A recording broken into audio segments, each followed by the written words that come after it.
After being hands-on with this product, I came to two conclusions. Now, which one of the two it is, well, that's out of my hands, but by all accounts, this company is one I'm going to keep on the radar, as my first encounter with their product, well, it is shockingly good. Let's get it.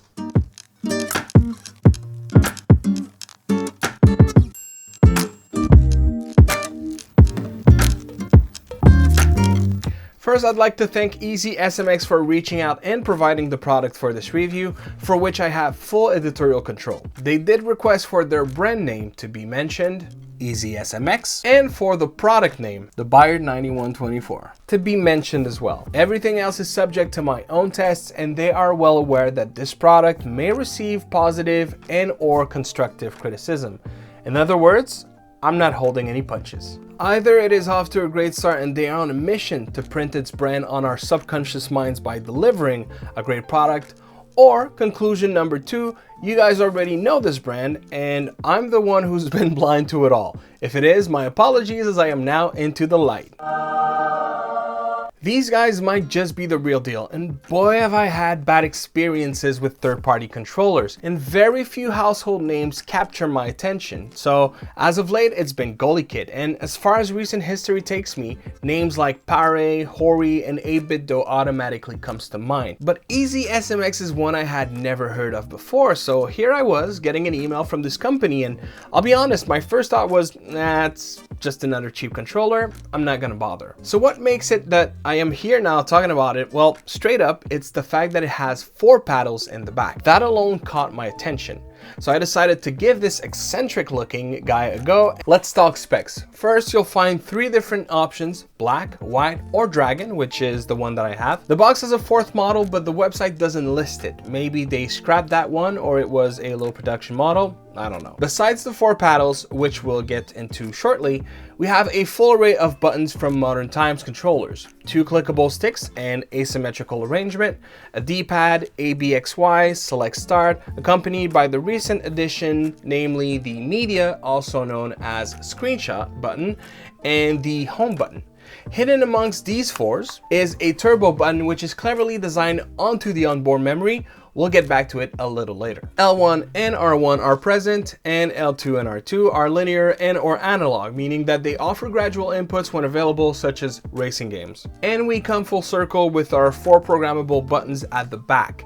Let's segue into the function of this controller. For starters, it includes vibration, motion control, as well as variable profiles to support multiple OSs, namely iOS, Android, Android TV, PC, and Nintendo Switch. At the top next to its interface is what seems to be a socket for a cell phone grip. After carefully checking, they do offer an optional one on their website.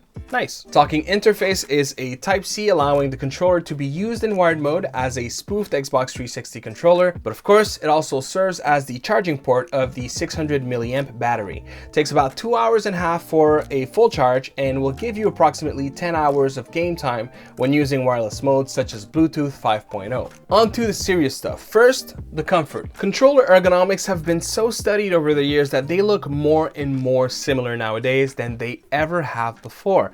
And that's not necessarily a bad thing at all. However, I do see some differences with this one, and I like what I'm seeing. The shape of the grip is precisely like the GoalyKit and Xbox Series controller.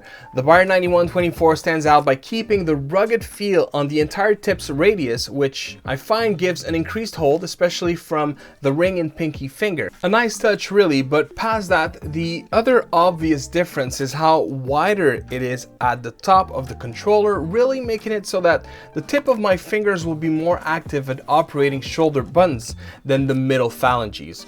On Xbox, in comparison, I have to lift my finger to operate L2, R2, making like this little hook shape, whereas on EasySMX's controller, I find myself resting my fingers nicely and not resorting to such a motion. Every action button on the controller is on membrane, nice. Every function button, including the paddles on this controller, are on tactile switches. Another interesting part of this controller is the sticks.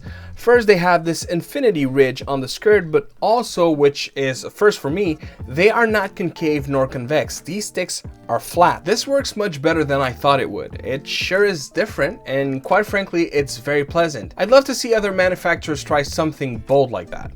Overall, the comfort of this controller, they nailed it.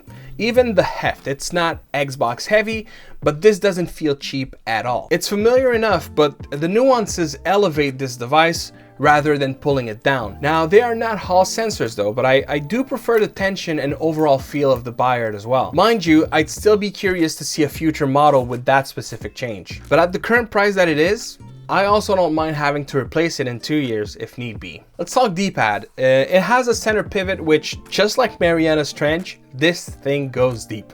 So much so that you can operate the D-pad entirely from the center when pushing it down. I don't know that it's a feature, and I sure am not better that way, but yeah, if you like a center pivot, you're about to get served. Still, I find the directional cross to be the weakest point of this controller, and this is a huge compliment because really, it's a fine one.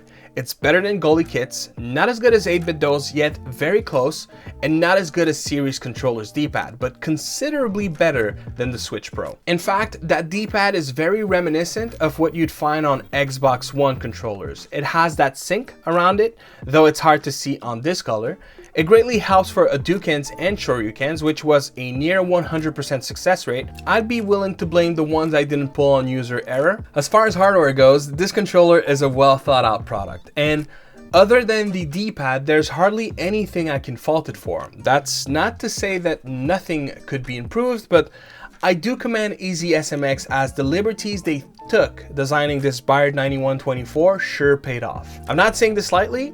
It is my new go-to PC controller until something else knocks it out. And yes, that includes the 8BitDo Ultimate, which I have not yet filmed my review for, coming sometime to a YouTube near you. Even the paddles, see the way my fingers rest on this controller?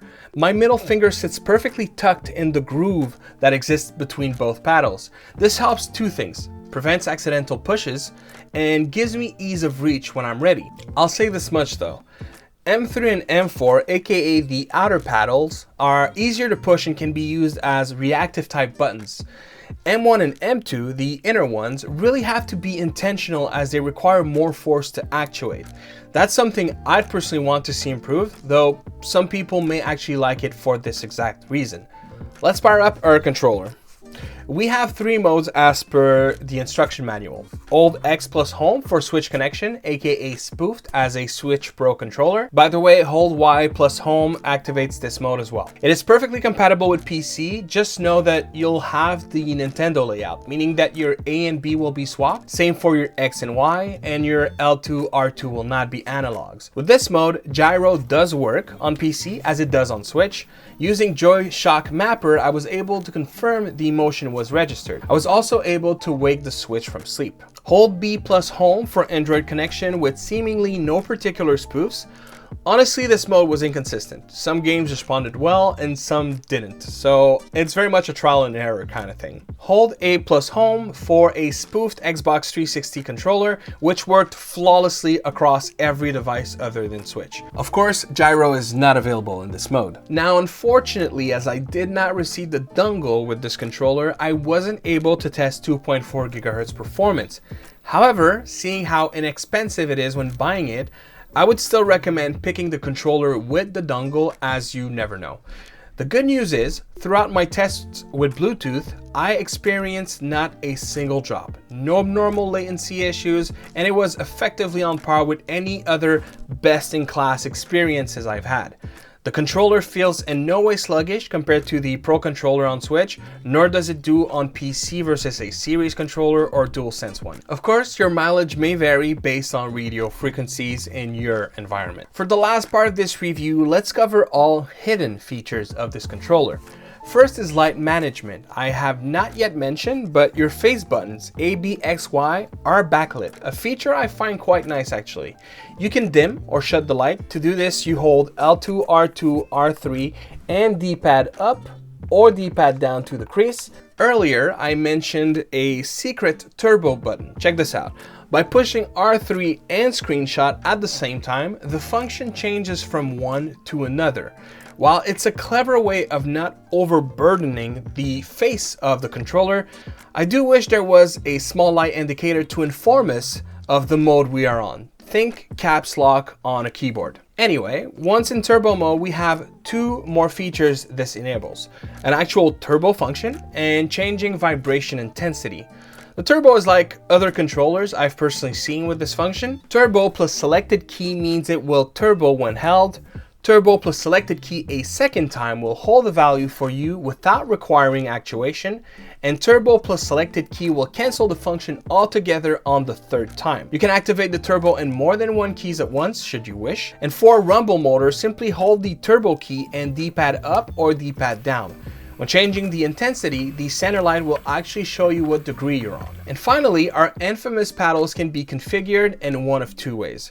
They can act as a key or keys, and they can act as a macro. Paddle plus minus makes it so that any key you push next and then hit the paddle again will become that button. So for example, paddle plus minus, A, B, X, Y, and paddle again. Now, when I push the paddle, you'll notice that all four keys light up in the gamepad tester. To reset, repeat the process without hitting any keys. So paddle plus minus, paddle again, and see how nothing is happening anymore? So theoretically, if you wanted to map every single key on one paddle, you can. Actually, that's not true. D-pad right and D-pad down do not register. Outside of these two, mind you, it's doable. Why should you care? Well, I found one specific use case for that, and it is retro arch shortcuts. If you want quick access to your menu, there you have it. How about quick save state or load state? Sure, set it in software and then on your paddle. And then there are macros. So paddle with plus and then enter the command.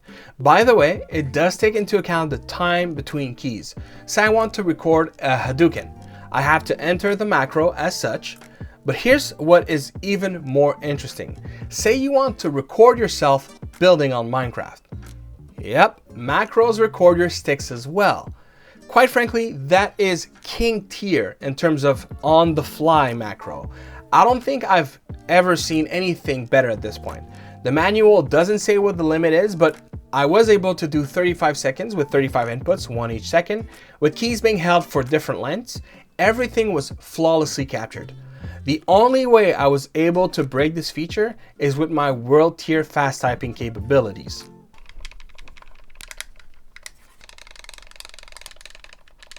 If that's not deserving of a subscription, I don't know what is. If I can fault it for one thing, despite the front-facing plastic feeling very nice to the touch and the print being very high quality, the colors are not as vibrant as what you see in pictures. I'm nitpicking at this point because really, to make it more vibrant would mean to make it glossy, and it would have transformed this gamepad into a fingerprint magnet.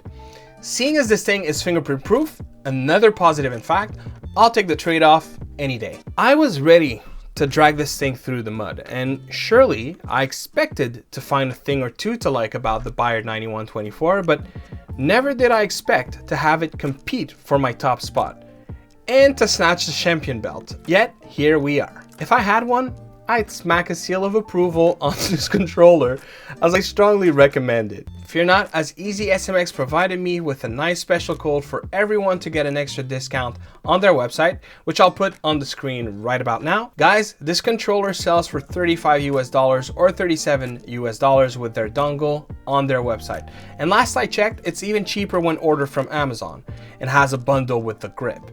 The price is honestly the cherry on top, as this thing delivers on all fronts. I've dropped an affiliate link in the description for your convenience.